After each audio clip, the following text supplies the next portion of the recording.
Hello, good morning guys. నేను ఇవాళ morning ఏం తింటున్నాను అనేది మీకు ఒక్కసారి చూపించాలనిపించింది. అలాగే ఎలా సన్నబడ్డావు అంటే ప్రీవియస్ నా ఫస్ట్ వీడియోస్ కనుక చూస్తుంటే అక్కడ కొంచెం లావుగా అనిపించేదాన్ని. ఇప్పుడు సన్నగా అయ్యావు. ఎలా సన్నగా అయ్యావు అంటే ఈ మధ్య నేను డైట్ ప్లాన్ ఏం చేసుకోలేదు, కానీ బట్ తిండిని కొంచెం తగ్గించి ఇట్లా చేస్తూ ఉన్నాను. ఎలా అంటే మార్నింగ్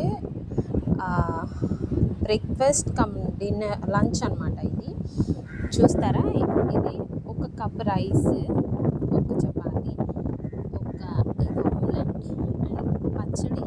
ఏదైనా కర్రీ అంటే ఇది కర్రీ, ఇది మాత్రం దోసకాయ కర్రీ, అది మినపప్పు పచ్చడి. ఇదన్నమాట నా బ్రేక్ఫాస్ట్ కమ్ లంచ్. దీంతో నేను 6 వరకు ఉంటాను, ఈవినింగ్ 6 వరకు. ఆ తర్వాత ఏదైనా తింటాను. అందువల్లనే తగ్గాను అనుకుంటున్నాను.